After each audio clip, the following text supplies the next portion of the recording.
پر بھروسے کی کہانی۔ ایک عورت کہتی ہے کہ میرا خاوند کسی وجہ سے لمبی مدت کے لیے غائب ہو گیا۔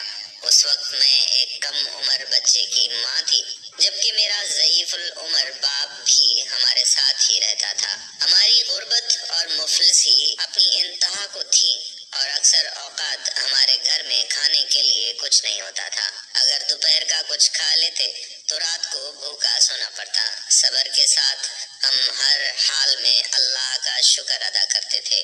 ایک رات کو تو بھوک اور افلاس نے ہمارا وہ امتحان لیا جو اس سے پہلے کبھی نہیں لیا تھا۔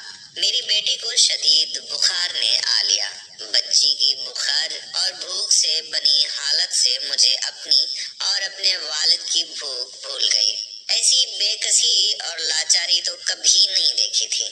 بے قراری حد سے بڑھی تو مجھے اللہ تبارک و تعالیٰ کا یہ قول یاد آ گیا کہ بھلا کون بے قرار کی التجا قبول کرتا ہے جب وہ اس سے دعا کرتا ہے، اور کون اس کی تکلیف کو دور کرتا ہے۔ جی ہاں، ہر قسم کی تکلیف، چاہے وہ بھوک کی ہو یا بیماری کی یا غربت و افلاس اور گناہوں کی، کون ہے اس ذات پاک کے سوا جو ان سب تکلیفوں کو دور کر سکتا ہے۔ یہ سب سوچ کر میں اٹھی اور جا کر وضو کیا۔ واپس آ کر بچی کے ماتھے پر پانی سے بھیگی ہوئی پٹی رکھی اور اللہ کے حضور نماز کی ادائیگی کے لیے کھڑی ہو گئی۔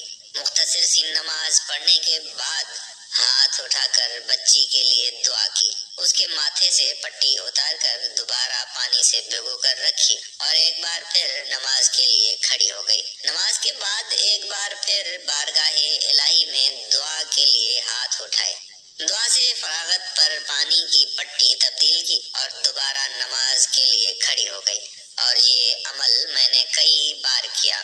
جب میں یہ سب کچھ بار بار دہراتی رہی تو کسی نے دروازہ کھٹکھٹایا، اس حیرت کے ساتھ کہ بھلا رات کے اس پہر کون ہو سکتا ہے۔ میرے والد نے پوچھا، کون؟ اور جواب آیا، میں ڈاکٹر ہوں۔ میں اور میرے والد ہم دونوں ایک دوسرے کو حیرت سے دیکھ رہے تھے کہ اس کو کس نے بلایا ہے۔ میرے والد نے جا کر دروازہ کھولا۔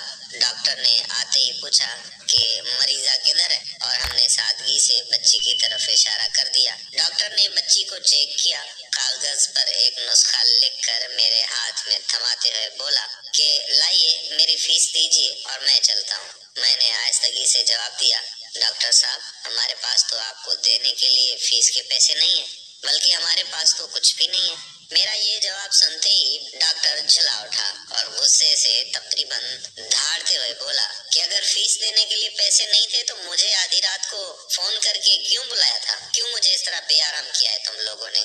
ڈاکٹر کے منہ سے ٹیلی فون کا سن کر مجھے لگا کہ ڈاکٹر غلطی سے ہمارے گھر آ گیا ہے۔ میں نے ہمت کرتے ہوئے جواب دیا کہ ڈاکٹر صاحب، ہم نے آپ کو ٹیلی فون کر کے نہیں بلایا، بلکہ ہمارے پاس تو ٹیلی فون ہے ہی نہیں۔ یہ سن کر ڈاکٹر نے مجھ سے پوچھا کہ اچھا تو کیا یہ فلاں شخص کا گھر نہیں ہے؟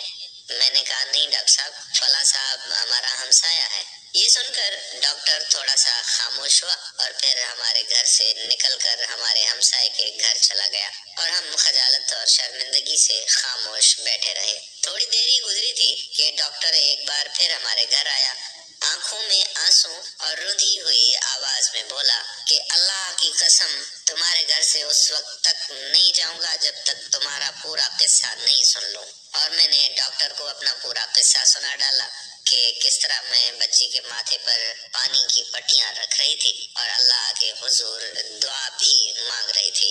ڈاکٹر جلدی سے اٹھ کر باہر چلا گیا اور کچھ دیر کے بعد ہمارے لیے رات کا کھانا اور بچی کے لیے دوائیں اور کچھ گھریلو ضروریات کے سامان کے ساتھ لوٹا۔ ساتھ ہی اس نے ہمیں بتایا کہ اس کی طرف سے ہر مہینے ایک تنخواہ ہمیں اس وقت تک ملتی رہے گی جب تک اللہ چاہے گا۔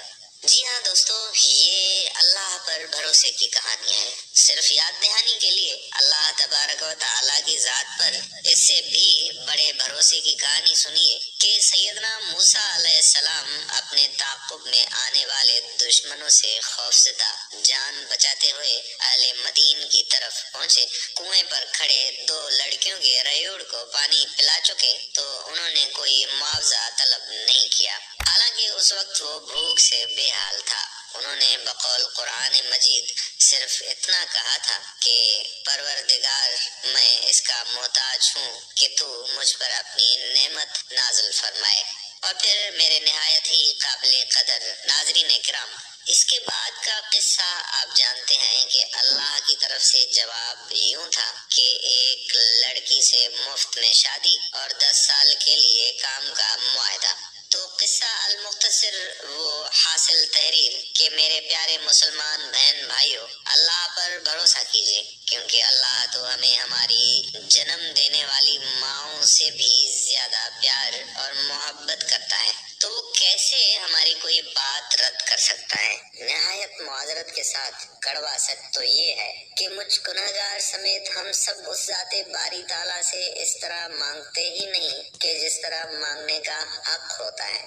اللہ تعالیٰ مجھ گنہگار سمیت ہم تمام مسلمانان عالم کو ذات رب العالمین پر مکمل اعتماد و ایمان رکھتے ہوئے ہر مصیبت، امتحان، آزمائش اور پریشانی پر صرف اپنا محتاج کرے اور تا حیات عین صراط مستقیم پر چلنے کی کامل توفیق عطا فرمائے۔ وقت نزا کلمہ توحید و رسالت نصیب فرمائے۔ آمین ثم آمین یا رب العالمین۔